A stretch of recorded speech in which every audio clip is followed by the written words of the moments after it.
All right. First and foremost, just want to say thanks for being here. Small college football on Thanksgiving weekend sometimes doesn't get the credit that it's due, and I think that y'all being here and advancing the game and covering just two incredible programs who fought to the end. Young men who are going to class every day, guys who are waking up training, putting themselves through school with merit scholarships and financial aid. Guys who are really playing a game that I love, and I think it's so transformational. And for y'all to be here and covering it on a national stage means a lot to me as a former D3 football player. So thank y'all. In terms of my team and the performance today, I think that I cannot understate how proud I am. Right? I mean, those guys are just battlers. They're tremendous teammates. They show it every single day, and the cohesiveness, right, that they showed today through some adversity is earned every single day. Coming up here at 6 a.m. we're a morning practice team, and those guys, they do hard stuff all the time. And beating that team today was going to be a hard challenge. They're extremely talented, very well coached, come from a very, very battle-hardened conference. So again, super proud of us. We won conversion downs. I think we were 10 for 16 on third and fourth downs today, which is really, really big.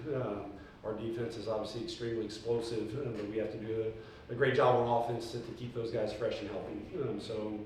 Kudos to Hondo using his legs today, but we challenge those guys up front to set the tone early, and we have two guys who are 4-year starters on our offensive line, Caleb Bear and Connor Keel. Really challenged those guys last night and to lead the way, and I thought that they came out in the first drive and just played outstanding. So we're excited to still be playing. I think everyone knows that I'm a very, very faith-driven guy, and I don't think that the Lord really cares about wins and losses, but I think that at the end of the day we get a chance to keep building relationships, and there's a plan for this team to continue to grow together and to build a lifeline for down the road through the game of football. So again, very thankful for all the sacrifices today. So, Coach? Yeah. You talk about the third and fourth down situation. I want to talk about the fact, and I've said it to these guys, your offensive game plan today was outstanding, and I just want to hear from you in terms of, you play a little small ball, lull them to sleep, and then Hondo uncorks one and gets a great long pass. It seemed to rinse and repeat throughout this game. Was that the strategy, essentially, knowing that they had some great defensive players throughout their personnel? Was that kind of the mission to small ball and get those first downs, pick it, take that time down, and then try to strike the heart at the end of it? We have outstanding coaches on staff, and I feel so privileged. Right? I mean, Coach Mahalik's been here since he and I were assistants together. He was here before him when I was still playing. He was already on staff. We got to forge a relationship. Coach Gazelle and I came on staff together in 2012. Coach Lytle has been around, and then he came on staff officially in 2018. And just the ability to grow and trust each other and to see stuff and be on the same page. And I thought that offensively, the offensive staff put together an outstanding plan. I thought that they did a good job with what some may think was small ball. The reality is we thought that our offensive line could win. And we weren't trying to eke out yards here or there. We thought we had a good plan in terms of how to attack their box and how to get vertical on them in the run game. And again, that's why we challenged Connor and Caleb last night, because we knew that the game plan was hinged on the guys up front. And we've got some guys, and when you're striking through the heart of the defense in the run game, gives Hondo a chance to see some stuff on the edge. Again, just kind of structurally with some of the same things that they do. Again, his ability to be the extra hat in the run game was big, and you saw that on the field today. And Hondo, in the same light, you were obviously reading the defense and getting over 100 yards rushing today, 351 overall. Tell us about what you were seeing in that read to have the confidence to get down there and break off two major runs at various portions of this game. I could have done it at all without the offensive line and the running back. So I'm just the one carrying the ball. But if they're going to take the running back, I'm going to replace it and go get those yards. Coach, the defensive line was incredible. You're stopping one of the best running backs in the entire state of Texas over and over again. How does that feel to have such a great control of the trenches today? Yeah, I'd like to correct your question from the standpoint that I think that Noah Garcia is one of the top running backs in all of Division III, and he's been that since 2022. I have an incredible amount of success for him.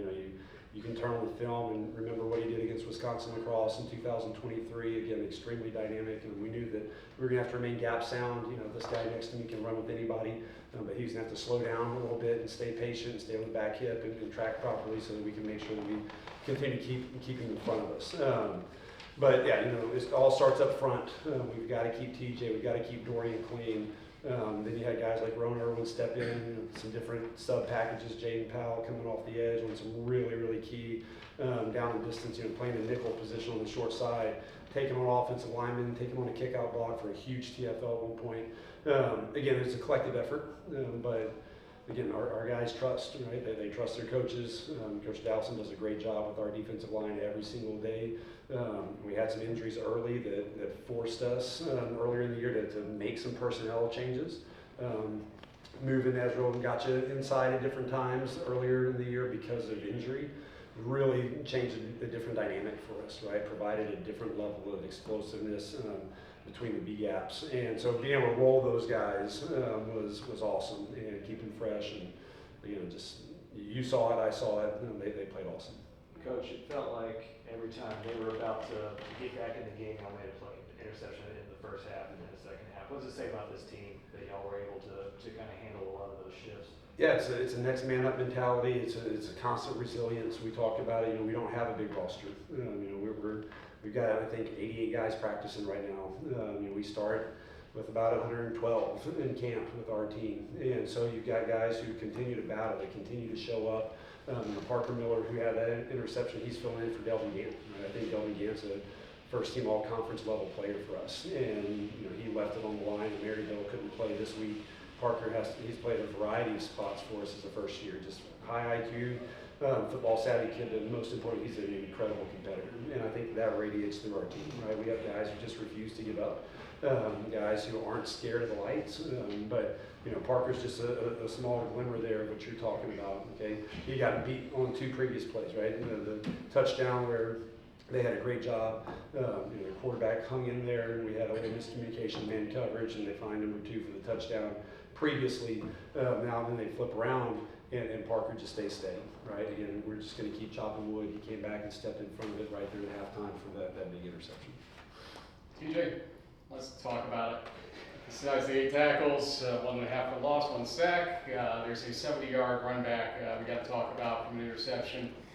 Tell us what you saw once that ball popped into the air, and did you ever say to yourself, maybe you're going to get down and just, you know, secure the interception? What made you want to just go for the house at that point? And tell us about what happened after you went to the house. Who was there to congratulate you? Yeah, so I mean, incredible job by the D-line getting pressure on the quarterback, and then we had DBs on the back end contesting the catch, and it popped up in there. I had a cast, so I wanted to make sure I secured it, and then I had a guy try to tackle me, so I avoided him, and then I felt like, should I go down? But I had guys blocking their tails off for me. I had a cut back lane, and I took it. So then I ran over. I had some family members over there, my dad and my brother, got to see them and got to go be excited with my teammates. Can I tell the story? Sure, yeah. Again, because I think it kind of encapsulates our team and so many kids out there. But you know, TJ's obviously very special to me because I've watched him grow up. You know, his dad's been an incredible mentor for me. When I took over, Tim had been here as a head coach and really took me under his wing, and he's been great with my kids. And when my boys were little, TJ was little, and TJ used to take him out at the baseball field and roll the ball to him. I've got great videos of him. But there was a time in the spring, TJ was maybe 8th grade, and it's a hot April day. It may have even been May baseball. It was a Saturday, I can't remember. But I'm leaving, and TJ's on the intramural field, helmet, shoulder pads, by himself, doing sprint work.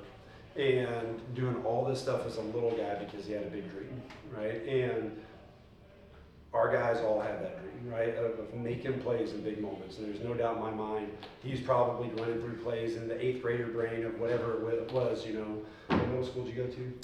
Bush Middle School. He's probably going getting ready to go to this Bradley Middle School or something. But again, just vision casting things and that work ethic and that commitment and that sacrifice of doing hard things when it's hot, no one's watching, so it can show up big time, right? Did that sprint help him get to the end zone today? Probably not. But I think it's just that steadfastness in terms of having a dream, doing hard things, and seeing, you know, just again, seeing how it can benefit you down the road. I just want to say, first off, congratulations on an incredible season. But the fan base y'all have, the family that y'all have, I saw it when you guys played the first time in Southwestern. Now it's today. How does it feel to have such a great fan base and Tiger family behind you guys? Yeah, I think it's awesome. I'll let y'all talk on it here in a second. But you always wonder, right? Holiday weekend, what's it going to be like? And to your point, we had people show up, and I think that for our guys to be able to succeed here, it's rigorous academically, right? It's a tough road. Balancing that with high football expectations, it's hard. They can only succeed because they have people who show up, right? So tip of my hat to all the people who showed up for them today to keep pushing them, no different than they have their whole lives. It is a very, very special place. And, I referenced a while ago, we don't have a lot of guys practicing right now, but all those guys who were back in the stands, cheering on and bringing some extra juice. You got alums, I know, we had a good number of guys who showed up from a variety of eras. And again, Trinity football just means a lot to a lot of people. I'm thankful for the efforts of these two and their teammates to give them a good show on Thanksgiving weekend. TJ, just backing off Coach's story, your family has a lot of history here. What does Trinity mean to you? What does this kind of win mean to you? I mean, it means a lot. I'm very grateful to be able to come here and that, like, all my family, or the impact this university has had on my family. But really, it's just another week that I get to practice with my teammates. This team is so special to me. The senior class that I came in with, to have another week, to see them in the morning, it means a lot. So that's probably the biggest part of this win. Coach, ask Coach Burleson this, I'm going to ask you this, but there's an extension to the question now. It's been Hardin-Simmons, Mayor Hardin-Baylor, Hardin-Simmons, basically in your early playoff rounds. And now you'll get a rematch with Barry next week in Georgia. Is this something that needs to change, especially seeing what the NPIs were for the two teams out there today, number 11 and number 12, which is probably way too high up to have that matchup in this early round. What do you feel about this situation, and what do you feel about even having a rematch this early on, although it is not unique, I'll say. I believe Mount Union and John Carroll are in the same road coming up here too. Yeah, we can obviously talk about it. That's a really good football team that we beat today. I think that if you're seeding it appropriately, they would have had a home game, right? There's just, as I talk about, there's nothing that's going to be done. Right? I think that I understand the priority list from the committee. I thought that all things considered, they put a pretty diverse bracket together. I think the Northwest Conference and the Sky could probably say the same thing, right? They're kind of tired of playing each other. I think that one thing about the MPI that I really love, and this would be my extension of your question, is I think the MPI has done a phenomenal job of coast-to-coast Division III awareness, right? People in weeks 6, 7, 8, 9, 10, everyone kind of, because of all the great calculators out there, has an idea. There are some changes that can happen in week 11, but the following from coast to coast to see who's winning, how it impacts and all that has really broadened people's awareness of good programs out there. It's enhanced intrigue for different areas of Division III football. I think the next step would be if we could allocate more resources to give some of those cross-region competition, opportunities early on. I thought it was really cool that LaGrange got to go to Framingham State. Right? That would never happen. And I think that, we know that there's budget restrictions at the NCAA, but the reality is, a lot of the institutions across the country probably have equal to or more budget restrictions. And if there's an opportunity to give some of these kids a chance to travel and do some stuff as a student experience that they would never have a chance to. We're very, very fortunate. Okay, we can fly 3-4 times a year. We've got alumni who support us to travel extremely well. We know what we signed up for to be able to give our students a diverse experience. But there are a lot of people out there who can't. And I think that if you could get to a point where you could have a proper seating and give students a chance to get on a plane, that would be really unique for their student experience. Not to mention an equal bracket. But again, I'm assuming Coach Burleson said the same thing. We know what it is. We knew if we got in, we're probably going to play a very, very talented, incredible team from the ASC. So it wasn't really a surprise for me. But I do think that if we can get to that point, it would be just really good for the game. two things. I gotta correct myself. Mount Union, John Carroll is not a rematch. Not anymore. Although it feels like one. Feels like that. At least the Grange Barrier that was. Second, could you maybe come up to New England, New York, so I don't have to fly always to see you somewhere? I mean, come on.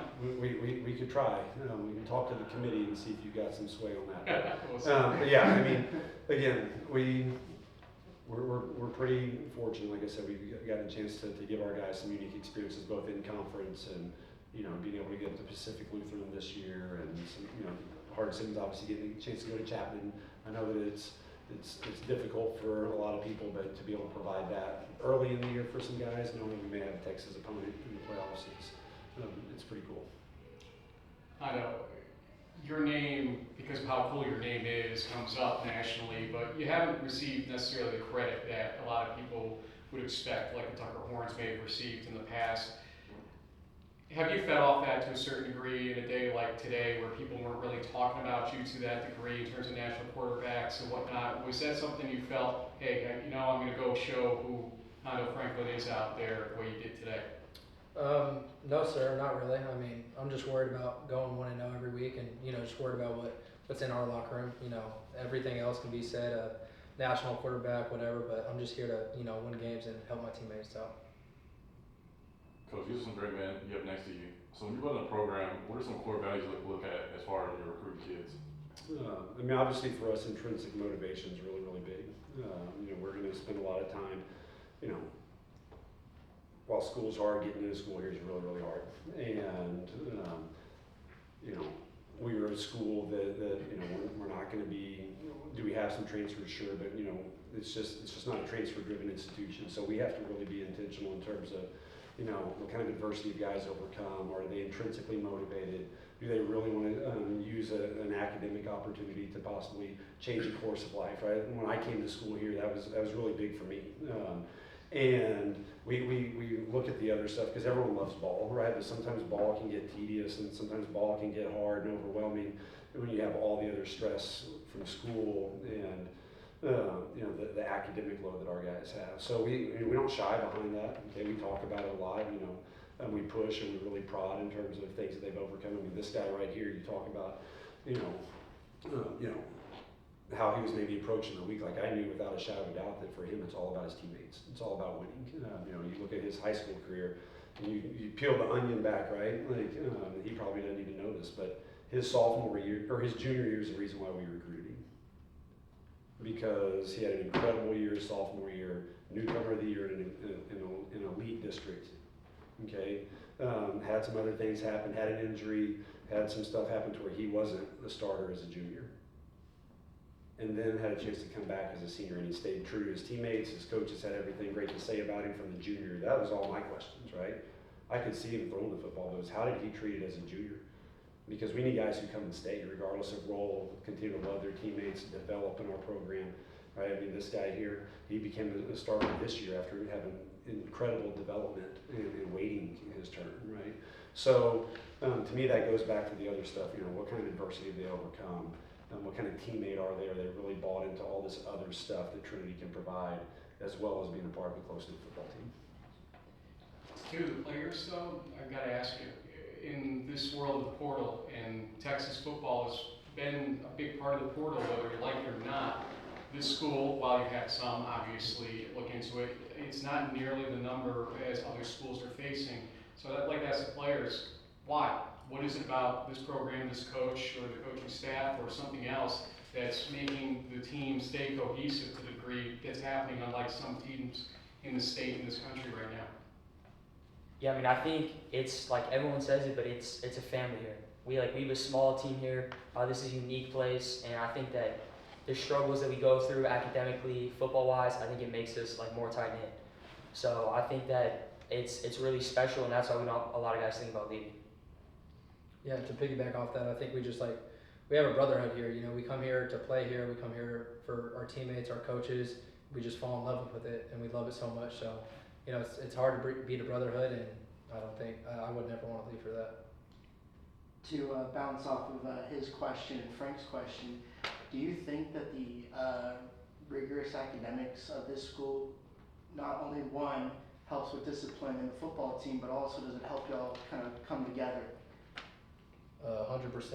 I mean, you gotta use your teammates and your resources, you know, off past experiences with older people, and then just, you know, going through that adversity and going through it with your teammates, with your brothers, it sharpens y'all, it makes y'all closer. So, I mean, you get close, you know, staying up late with someone doing work, you know, because that's what you have to do, and that's what we came here for.